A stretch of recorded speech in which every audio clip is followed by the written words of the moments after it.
Welcome. My name is Keith Jones. It's a privilege to be here to encourage open conversations. Today I'll talk about something that in recent years has become a hot button issue: political correctness. Now, I want to make it clear up front. I'm not here to argue against kindness, empathy, or most importantly, respect. Those are values we should all hold dear. But in the name of those values, we've arrived at a point where political correctness has become a force that limits meaningful conversations, stifles genuine discourse, and ultimately undermines the very freedom of speech that allows us to grow, evolve, and challenge one another's ideas. It's crucial to explore how political correctness, while often well intentioned, is becoming more of a barrier than a bridge in the conversations we need to have. So let's dive into why that is. Political correctness emerged out of a desire to combat prejudice and inequality, and that in and of itself is a good thing. It aimed to change the language we use, making it more inclusive and respectful. It challenged us to reflect on how words can harm people, especially those from historically marginalized groups.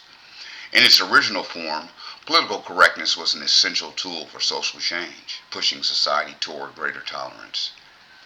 But what we've seen over time is that political correctness has morphed into something very different from its initial purpose. It's no longer just about kindness. It's become a set of rigid rules that enforce conformity of thought. This, in turn, limits the kind of conversations we can have and, more importantly, how we have them. Let's take a step back. Let's ask ourselves, why does this matter? Why does political correctness as we know it today hurt constructive conversation? For starters, it creates an atmosphere where people are afraid to speak their minds. We're walking on eggshells, constantly worried about saying the wrong thing or offending someone. This fear of misstep turns every conversation into a potential landmine. It's not that we shouldn't be mindful of our words, but when we're too concerned with avoiding offense, we shut down the possibility of truly engaging with complex or controversial ideas. Consider this scenario. You're at a dinner party and someone brings up the topic that's a little sensitive, let's say immigration. Someone eager to be seen as politically correct carefully dances around the topic, only to eventually offer a watered down version of their opinion that lacks depth or authenticity. The result? A conversation that doesn't actually move forward. No one learns anything, no one challenges their assumptions, and we're left with a hollow exchange. This is the essence of the problem. Political correctness, when taken to extremes, leads to surface level dialogue rather than meaningful, transformative conversations. It's easier to nod along and say the right things than to engage in the discomfort of wrestling with opposing viewpoints. Now let's talk about freedom of speech. In many ways, political correctness is undermining one of the core principles of freedom of speech. Free speech isn't just about saying what's socially acceptable or safe. It's about being able to voice opinions, challenge norms, express dissent, even when those ideas are uncomfortable or unpopular. When we prioritize not offending over the free exchange of ideas, we risk creating an environment where only certain viewpoints are allowed to flourish, while others are silenced or marginalized.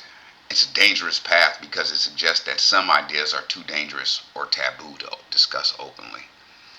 History teaches us that progress comes from the willingness to ask difficult questions, to challenge authority, to confront ideas that make us uncomfortable. Whether it's civil rights, women's suffrage, or even scientific advancements, the world changes because people dared to speak out, even when doing so was uncomfortable or controversial. If we allow political correctness to stifle these conversations, we risk losing the very thing that allows us to evolve as a society: free speech. One of the most concerning aspects of political correctness today is the rise of what we now call cancel culture.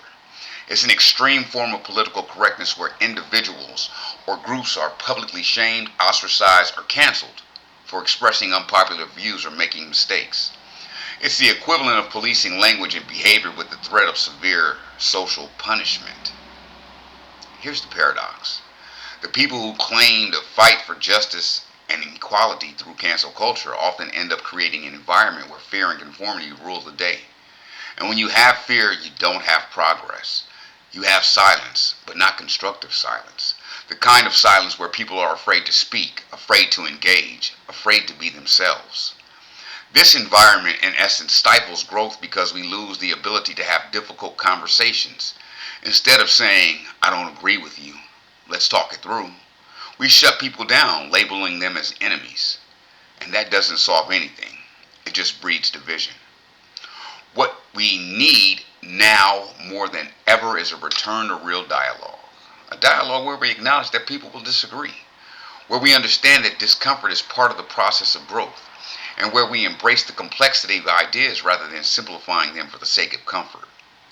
We need to find a middle ground, one where we can both respect each other and express our differences honestly. This doesn't mean being reckless with our words or deliberately trying to harm others, but it does mean creating spaces where difficult conversations are welcome and where differing opinions are seen as opportunities for growth rather than as threats to be silenced. So how do we do this? First, let's encourage open discussion. Let's create environments, whether in schools, workplaces, communities, where people can disagree and still engage with each other respectfully. Debate should be a tool for learning, not a battleground. Second, let's be open to being challenged. We must become more comfortable with being wrong.